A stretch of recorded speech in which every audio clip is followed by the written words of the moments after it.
Yo, what's going on, Winter Shot family? Listen, it's John here with a special episode tonight. I wanted to come on here. I told the guys that I come on and talk about my NFL draft grades.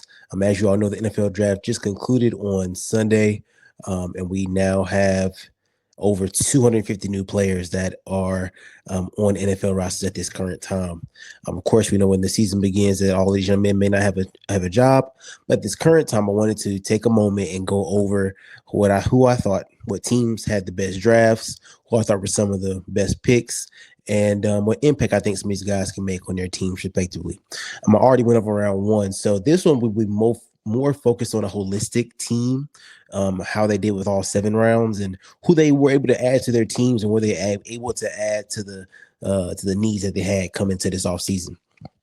So I'll start off with the Ravens. And for the Ravens, we had 11 total picks. And y'all have heard me talk about them. This is why I'm starting with them. Y'all heard me talk about them extensively early and kind of what we needed going into this draft with these 11 picks, what kind of needs we were facing coming into the offseason, what kind of players I thought that we could get. And did we kind of, add good players in the draft, players of need, players of substance, and guys that I think could really help us in the long run. So let's talk about it. As y'all know, round one, we added Malachi Starks. Round two really surprised me. We came back, and in the mock draft, with y'all remember, I had the Ravens. Well, I had the Ravens. I had this young man going 11th overall in the mock draft. He wound up falling out of the first round, even fell mid to the second round. So I didn't know, what was going to happen with him. But Mike Green, I really love this pick for the Ravens. I'm going to get him at the 59th overall pick in the draft in the second round. This young man, once again, I thought he was a first-round talent. For me personally, he was highly productive in college at Marshall at 17 sacks last year. Really explosive off the ball. I've watched a lot of tape with him since the draft, since we drafted him. Obviously, we're just following Ravens content and Ravens media and stuff like that. We had a lot of opportunity to see a lot of film on him, but he really has a very quick get off, super explosive, and he gets to the quarterback. And if you know anything about Baltimore, man, we've had some trouble in the past couple of years kind of consistently getting to the quarterback. So I think that Mike Green, man, was a phenomenal ad and great value in the second round where he was picked. I think he immediately comes in and challenges for that starting position off the edge. I know we have, Calvin Noy, who we can learn from, and we got David Ajabo, who doesn't play much. And then we got, of course, Odafe Owe, who was the other starter on the other side, who had a 10-sack year last year. But I think that Mike Green can come in and really be one of those ones off the edge. His tape is, like I said, explosive. And I don't know, man. Even at the senior day, he was kind of embarrassing some of the guys who went to these bigger schools and had, more leverage behind their name, quote unquote, right? And so for me, love that pick with him. Another guy I want to highlight on this particular draft that we had was LeJohntay Wester, 6th-round pick, wide receiver out of Colorado. The Ravens needed a return man. And so we've had all-pro return men and Devin Duvernay in the past couple of years. But he's, gone on, and we haven't necessarily replaced that role. We kind of just been filling it with kind of place filler guys. Tylan Wallace has come in and played some punt return and some kick return. But I think LeJohntay Wester, watching his tape, he did a lot of that at Colorado and at FAU where he was at previously as well. So I think he can come in and challenge immediately for that starting role as a late round day 3 guy. Another guy I want to highlight was they call him FUB, Mr. Peebles, defensive tackle out of Virginia Tech. I just want to quickly highlight him. He had one of the quickest get-offs for a defensive tackle, man, from what I've been hearing and what I've been seeing on his tape, man. The young man, I remember he played Clemson. Young man was really kind of dominant off the edge. His one downfall right now, he's small. He's under 300 pounds and he's about 6'1".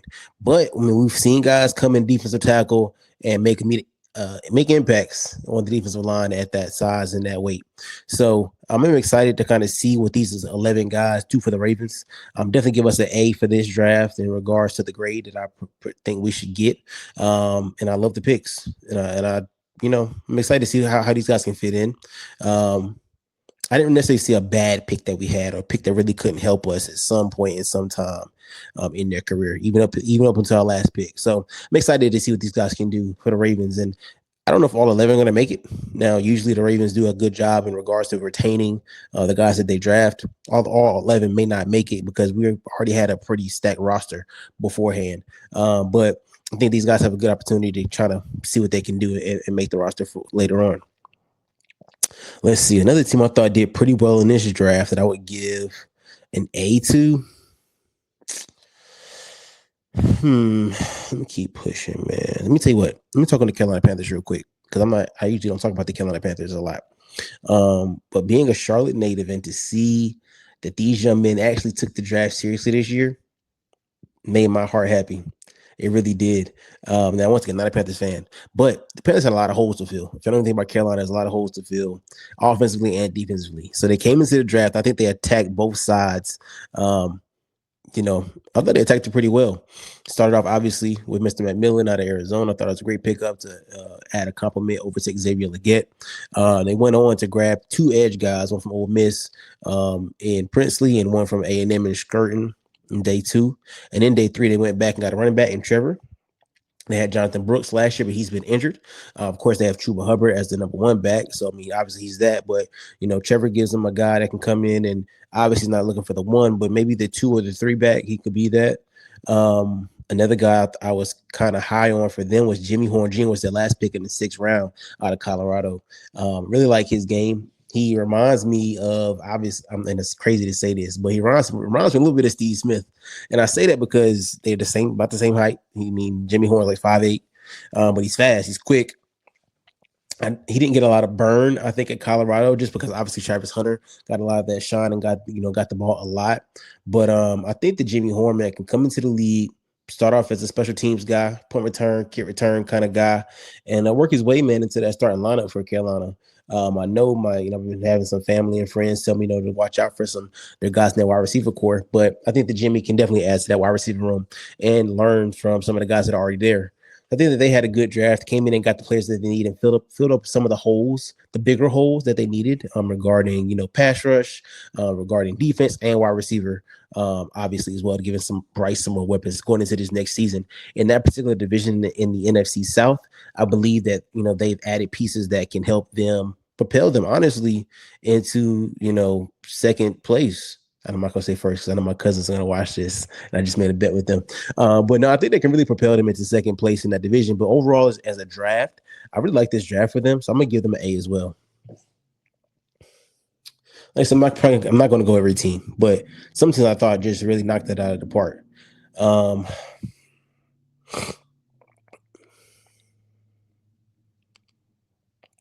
I know that. Let me quickly stop here because I know that this is going to obviously be talked about by me.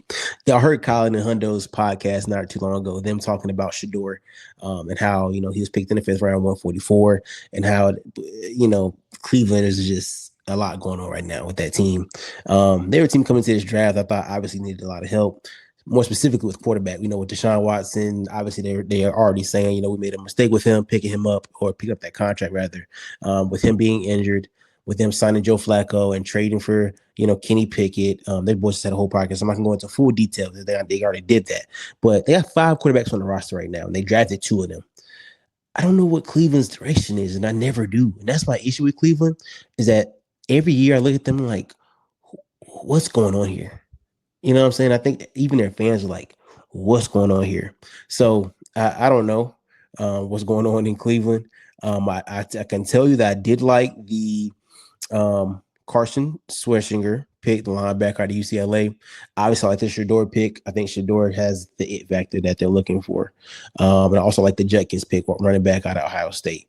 But overall, as a team, man, I still just don't think that they get it. And so, I don't know. For me, I'm like, I can give y'all a B because y'all got some names, but y'all drafting a lot of the same positions, and it just doesn't necessarily feel like they're just building to win. That's how I feel about Cleveland. So I always feel about Cleveland though. So I don't know. Another group of guys I just don't feel like they're just building to win. Let's go to Dallas. I want to talk about a specific player more so a team with them. I want to talk about Siobhan Revel. I talked about Siobhan Revel coming into the draft as one of the guys to look out for. They wanted to get him in the 3rd round out of ECU. Now, this young man fell because of some injury, but I believe that when he gets healthy, he's definitely going to challenge for their starting corner opposite of Trayvon Diggs. I think that his ball skills and him being 6'2" fit perfectly into what, as a lengthy corner he's going to need to play in the league. He got the speed already. I think that he'll be able to come in once he gets healthy and challenge, like I said, immediately for that corner two spot opposite of Trayvon Diggs. Let's see. Scrolling through now, man. I liked.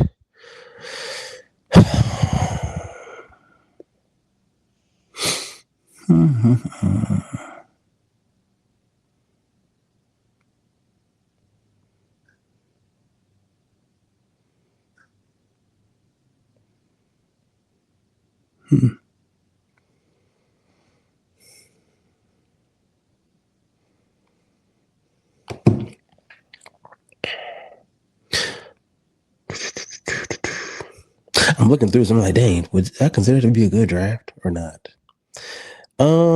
Let's talk about. Dang, they didn't have many draft picks.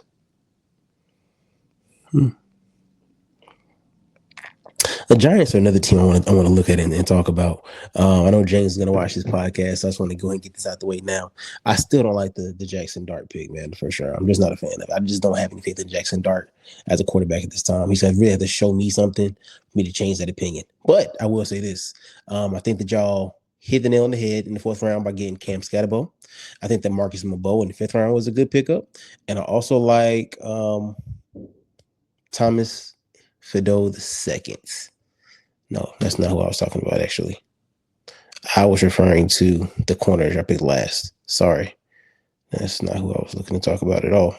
That corner I picked in the 7th round, I think it was actually not a bad pickup either, James. Obviously, we know Abdul Carter was a good pickup, but Corey Black could be decent for y'all. Y'all need some corner help. So not a bad pickup there.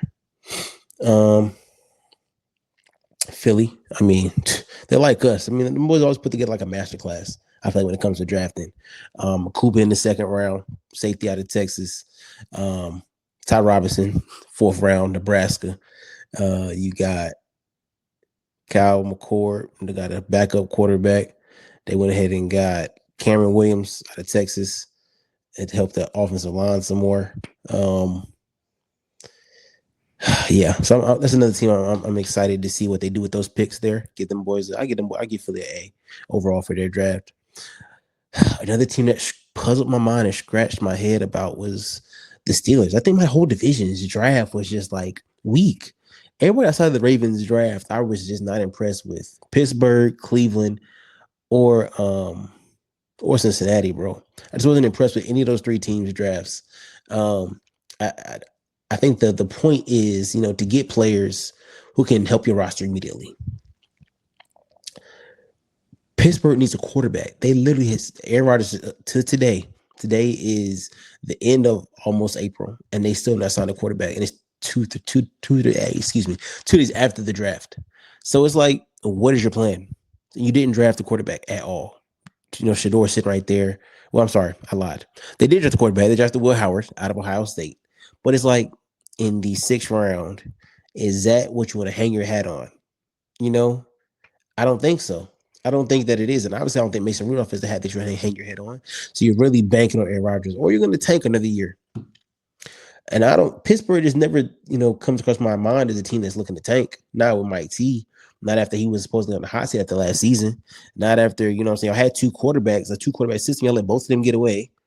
Not when you got players on the roster who I think are looking to win now. You really got really crash outs on your team in George Pickens and all those kind of guys. And they had DK Metcalf in there.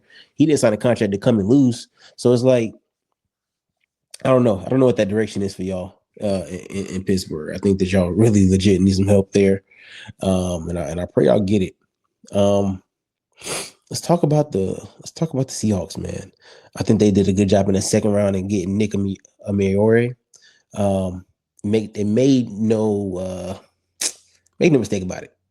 Mike McDaniel is off the Ravens tree. He's a previous DC, so it made his heart happy to see that Nick was still there after the Ravens selected Malachi Starks in the 1st, because he just coached Kyle Hamilton, who once again is the prototype for safety now. So Nick being pretty similar build, pretty similar weight to what Kyle Hamilton is. I think he's going to, he saw a lot of Kyle Hamilton, I think, in his game and wants to replicate what he did in Baltimore with Kyle, with Nick, man. But then they went ahead in the third round when it got Jalen Milroe. I thought that was huge because they don't necessarily have a quarterback either of the future. And they got Sam Darnold, but once again, quarterback of the future, I don't think that's him. So I think that Jalen Milroe, man, could come in and in a year or two, challenge for starting quarterback in Seattle. Once again, Mike was on the team with Lamar Jackson. Who the closest Lamar Jackson impersonator in this draft? Jalen Milroe. So I think that gives them some flash and dash, right? Torrey Horton, wide receiver at Colorado State. I think that young man, 6'3", is a big body. You know what I'm saying? So I think that he comes in and is able to make some impact there. Obviously, they just lost DK. Only receiver that's big for them right now is Jack Smith-Njigba. So, I think Torrey has a good opportunity to go in there and get on that depth chart in the wide receiver room there. So, I mean, I think they did good. They did a good job with drafting the guys that they did in regards to getting positions of need. Once again, man, they came second in that division last year with a 10-7 record. So I think that is quite plausible for them to look to push for first, because I don't know if San Fran got too much better. They just paid Kittle today. But in regards to as an overall team, they're looking to get healthy again and trying to see, what can happen with them this upcoming season. But Seattle always gives them a run for their money. It's just the rivalry, how it goes. So I think that they can come in and, continue to fight with them and see what they do. And then speaking on San Fran, man, while I'm here talking about them, I mean, wasn't too impressed by their draft. In all actuality, outside of that first round pick of Michael Williams, I was like, I could have did without a lot of these guys. I just wasn't necessarily like, oh yeah, 49ers kind of hit the draft on the head. A lot of these guys are just like, San Fran, like, y'all are better than this. Like, I don't know, man. I don't know. I guess I expect more from y'all. As y'all 6-11 last year, so you had high picks in the first couple of rounds. Second round, came back, got Alfred Collins. Okay, that's cool. Nick Martin out of Oklahoma State. I'm like, CJ West out of Indiana. I'm like, Jordan Watkins out of Ole Miss. I mean, he could be smooth, but just wasn't too big of a fan of y'all draft either, in all honesty with you. You gotta really do the max as you can with the picks that you're allotted, right? And I think a lot of teams didn't necessarily do that, right? I think a lot of teams were kind of just like, we're gonna do what we can.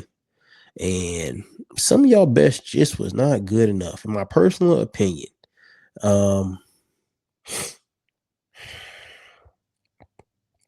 Saints are another team, confused my mind. Kevin Banks Jr., first round, not mad at it. Tyler Shaw in the second round. I was like, once again, that is less of a Shador thing, but it's like, if you're gonna go get a quarterback, for me personally, go get a Jalen Milroe. You know what I'm saying? Like, go get somebody who I think can help your team with that high of a pick in the second round. I don't know if Tyler Shaw is going to do that for y'all. I really don't. He's another guy I just don't have faith in. He's almost like Jackson Dart. I just don't have faith in some of these guys coming out of college and you wasting high picks, because you're not going to cut a guy that you draft in the second round who's going to make the roster. But is he going to do enough to where Derek Carr is injured? Are you looking to have a starter right now? And do you want somebody that's going to energize your team? Like, a lot of these guys, I think, are going to come in and just be guys. And that's okay if you're looking to be average. But once again, in the division like the NFC South, where it's always up for grabs because a lot of teams are usually like average in that division, why not try to go be dominant? You know what I'm saying? So I don't know, man. I really have a lot of thoughts when it comes to the way that some of these teams draft. And I get it. You know what I'm saying? Some stuff you really just can't control in the draft room, whatever the case may be. But some guys, some team fits, I'm like, how'd y'all come to that conclusion? You know what I'm saying? What was the thought process when it comes to drafting some of these guys? I look at the draft as an opportunity for teams to come in and get better, not just pick guys. I think that's the difference in kind of the way that the mentality is when it comes to the draft for some of these teams. It's like, nah. Now PFF did this because, of course, they had their own grades for all 32 teams. And so when you look at it like this, sorry. Let me pull up their draft grades. I didn't necessarily agree with all of their draft grades, but they did their own. And sleeper picks, of course. They give the Giants an A minus. Um, hmm. Okay. I mean, similar. We have similar grades, I think, for a lot of these teams. I'm looking at it. Once again, they gave the Ravens an A. They gave the Chiefs an A. Not mad at some of the Chiefs picks. Obviously, they gave Philly an A. They gave the Raiders an A. I mean, the Genzy pick alone, was obviously a big old pickup for them. They got Dante Thornton in the 4th round out of Tennessee. I thought that was a good pickup for them. They gave the Cardinals an A plus. Let's see. Austin Nolan, Will Johnson, Jordan Burt, Denzel Burt, Cody Simon, Katana Crawford, Hayden Connor. Okay. That's not a bad draft. I said I already talked about the Panthers having a good draft. Dallas had A plus. A plus is kind of subjective. I'm gonna see what Phil Maffa does in Dallas.